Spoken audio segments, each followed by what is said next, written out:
교재 58페이지입니다. 15장은 교회 최초 공의회인 예루살렘 총회의 모습을 그리고 있습니다. 유대로부터 온 사람들이 모세의 법대로 할례를 받지 않으면 구원을 받지 못한다는 주장을 하자 바울과 바나바가 그들과 심각한 논쟁을 벌이게 됩니다. 이에 그들을 예루살렘으로 보내어 사도와 장로들이 모인 곳에서 예루살렘 총회를 하게 된 것입니다. 예루살렘 총회에서는 여러 가지 논쟁이 있었으나 우상제물과 피에 목매어 죽인 것과 음행을 멀리하는 것 외에 어떤 짐도 지우지 않기를 결정함으로써 예수 그리스도를 믿는 믿음만이 유일한 구원의 조건임을 천명하게 됩니다. 이후에 바울과 바나바는 실라와 함께 다시 안디옥 교회로 파송받게 되는데 바울과 바나바는 마가 요한의 선교 여행 합류 문제로 인해 갈라서게 됩니다.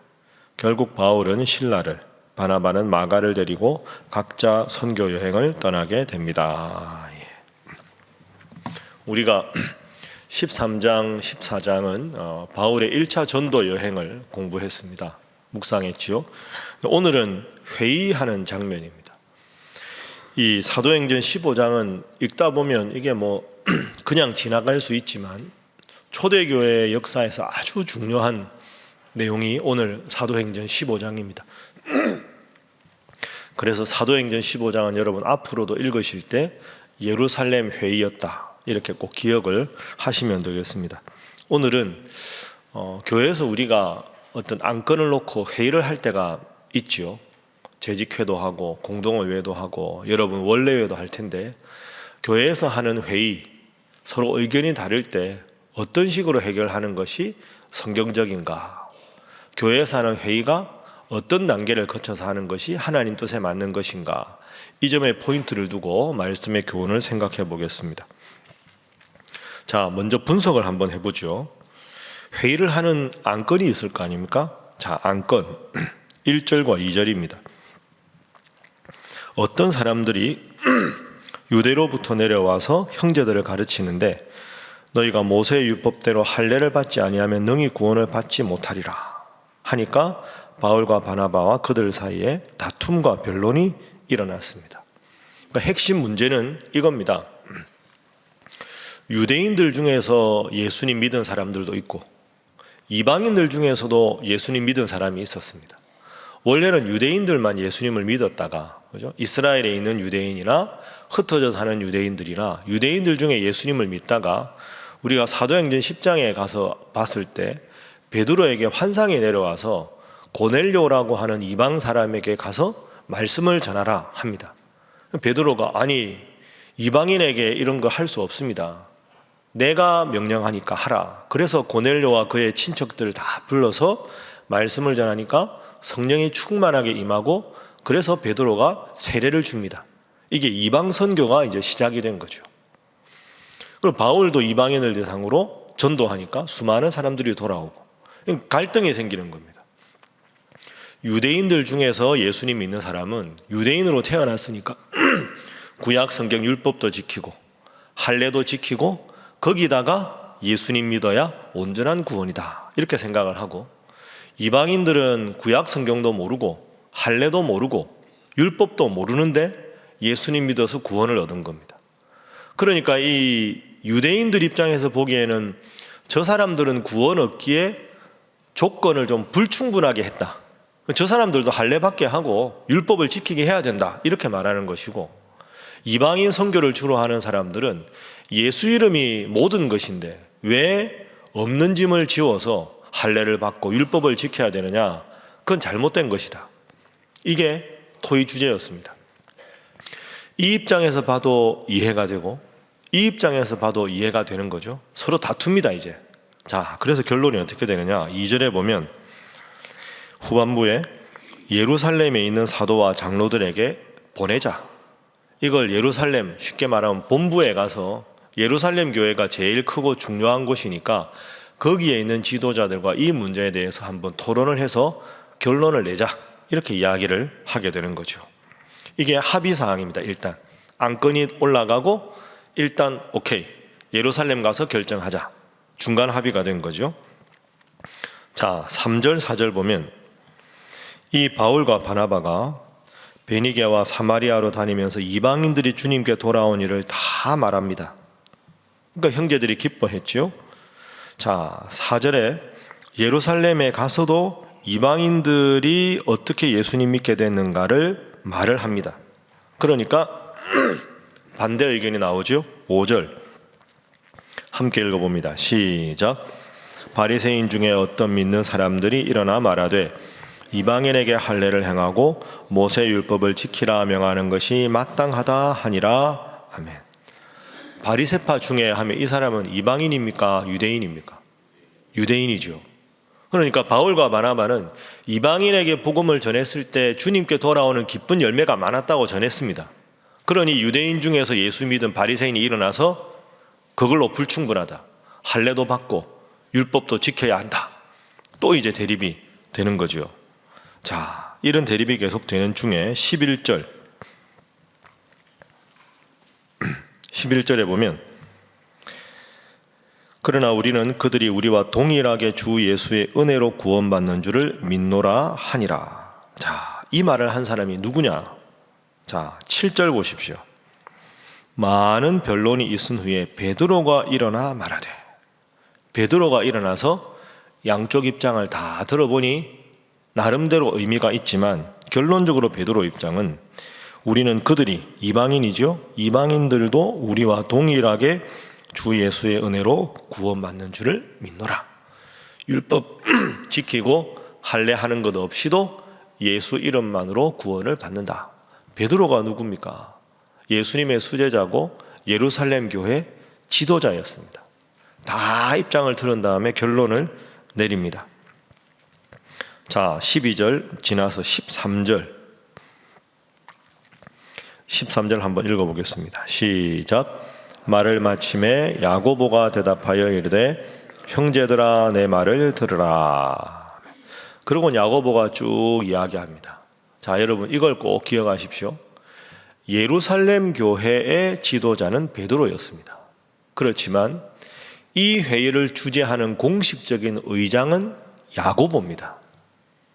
양쪽 입장 다 듣고 중요한 영향력이 있는 인물 베드로 입장까지 들은 다음에 13절에 야고보가 의장으로서 쭉 양쪽 입장을 조율을 합니다. 그러니까 초대교회의 제일 중요한 지도자는 예수님의 동생이었던 야고보입니다. 베드로는 예루살렘 교회의 중요한 지도자였지만 야고보가 초대교회 가장 중요한 지도자라 의장 역할을 했다. 이게 왜 중요하냐 하면 오늘 본문과 연관되지 않지만 로마 교황제도를 로마 카톨릭에서 이야기할 때 제1대 교황은 베드로다. 이제 이렇게 해서 이제 베드로부터 교황권이 내려온다고 하는데 그게 이제 오늘 본문하고 안 맞는 거죠.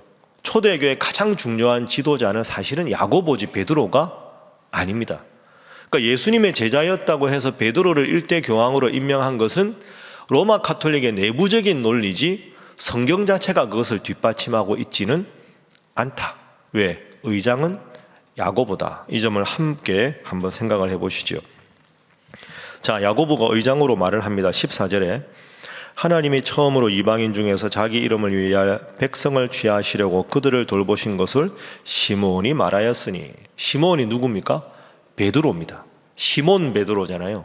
그러니까 앞에 베드로가 이방인들 중에서 백성을 취한 것을 말하지 않았느냐, 고넬료 이야기하는 거죠. 그러니까 베드로 이야기를 들어도 그렇고 15절 선지자들의 말씀에도 보면 쭉 이런 내용으로 봐서 이방인들이 돌아오는 게 맞다. 그리고 19절 그러므로 내 의견에는 이방인 중에서 하나님께로 돌아오는 자들을 괴롭게 하지 말고, 그러니까 이방인 중에서 하나님께 돌아오는 자들에게 다시 율법을 지켜라, 할례를 받아라, 그렇게 괴롭게 하지 말고 다만 20절에 우상에 더러운 것, 우상에게 절한 것, 우상에게 절하는 음식, 음행, 목매어 죽인 것과 피, 육체의 생명은 피에 있다 이랬는데 목을 메어 죽여서 피를 쏟지 않고 먹는 것은 덕스럽지 않다. 그러니까 네 가지죠. 우상에 더러운 것, 음행, 목매어 죽인 것, 피째 먹는 것. 이것은 구원과는 관계없지만 덕스럽지 않다. 그러니까 이 네 가지를 하지 말라고 권고사항으로 하고 이방인들은 할례를 받을 필요도 없고 율법을 지킬 필요도 없다라고 결정하는 것이 어떻겠느냐, 이렇게 이야기를 합니다. 자, 그래서 결과가 어떻게 되느냐? 마지막 30절, 31절입니다. 자, 두 절 말씀을 함께 읽어보겠습니다. 시작. 그들이 작별하고 안디옥에 내려가 무리를 모은 후에 편지를 전하니 읽고 그 위로한 말을 기뻐하더라. 아멘. 결과가 아주 잘 됐죠. 모두가 듣고는 그 결정이 참 훌륭한 결정입니다 하고 박수치고 하나님 앞에서 기뻐했다 하는 겁니다. 자, 오늘 이 회의, 예루살렘 공의회를 통해서 우리가 교회에서 모임을 가질 때, 회의를 가질 때 어떻게 해야 되는가? 교회가 지향해야 할 회의는 세 단계가 있습니다. 첫 번째 단계는 활발한 소통입니다. 권위가 있다고 해서 무조건 내 말을 따르라 이렇게 하지 않았죠. 바울과 바나바도 발언하고 바리새인으로 개종한 사람도 발언하고 베드로도 발언하고 피차 서로 많이 다툴 정도로 활발하게 의견 소통을 했습니다. 이게 건강한 공동체지요. 누구나 자기 의견을 활발하게 개진하는 게 필요한 겁니다. 그런데 두 번째 단계로 넘어갑니다. 두 번째 단계는 깊은 대화와 경청의 단계입니다. 입장이 다르지만 이방인들 사역하는 분들 이야기도 듣고 바리새인 이야기도 듣고 깊은 소통을 한 다음에는 경청을 하면서 나의 의견과 다른 의견을 충분히 대화하고 경청하는 게 필요한 거죠. 그리고 세 번째 단계, 마지막 단계는 결정한 권위에 대한 순종입니다. 야고보가 의장으로 결정을 딱 내리니까 그것이 좋습니다. 결정자의 권위를 인정하고 그것에 대해서 순종하고, 그래서 모든 교회가 이것에 합의하고 함께 기뻐했다. 결과가 어떻게 됐다고요? 아까 30절 31절에 보면 교회가 든든히 서갔다. 여러분, 오늘 이 본문은 계속 나옵니다. 이 문제는 갈라디아서에도 나오고요, 바울 서신에서 계속 나와요. 결정을 하면서도 계속 율법을 지켜야 된다, 할례를 받아야 된다는 사람들이 각 지교에 계속 주장을 합니다. 그래서 어떻게 보면 이 본문이 더 돋보이게 되는 거죠. 자, 여러분 보십시오. 오늘 본문 이후에 갈라서서 서로 교파를 나눈 것도 없고, 쉽게 말하면 뒷담화를 하지도 않고, 권위를 가진 야고보나 베드로에 대해서 비난을 하거나 독설을 퍼붓는 일도 없습니다. 충분히 서로의 입장을 개진하고 상대방의 입장을 잘 경청한 이후에 지도자의 결정에 순종하는 모습, 이게 초대교회 우리 신앙의 선조들의 회의하는 방식이었습니다. 믿음 생활할 때에도, 우리가 교회에서 모임을 가질 때에도, 서로 대화를 할 때도 오늘 이 예루살렘 공의회가 참 좋은 모범이 됩니다. 그래서 오늘은 특별히 기도하실 때 이렇게 기도해 주십시오. 교회를 하나님, 우리 신일교회가 잘 소통이 되는 교회가 되게 해주시고, 서로 깊이 대화하고 경청해서 서로의 입장을 공감하는 교회가 되게 하시고, 또 모든 결정을 통해서 교회가 든든히 서가고 하나님께 영광을 돌리는 교회가 되게 하여 주옵소서.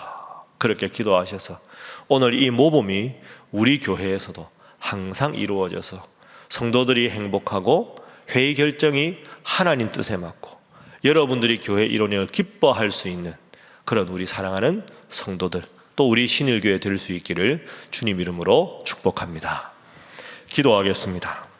하나님, 우리 교회가 잘 소통하고 공감하고, 그래서 모든 결정이 하나님 뜻에 맞아 평안히 든든히 서가는 교회 되게 하여 주옵소서. 위에서 기도하시고, 이 새벽에 여러분 가지고 온 기도 제목 간절히 기도하시고, 우리 몸이 아프고 힘드신 분들 위해서 주님 앞에서 기도하시고, 사랑하는 선교사님들과 사역을 위해서, 어려움 속에 있는 이 나라 이 민족을 위해서 다 함께 주님 앞에 기도하겠습니다. 주여 믿습니다. 주여 믿습니다. 주여 믿습니다.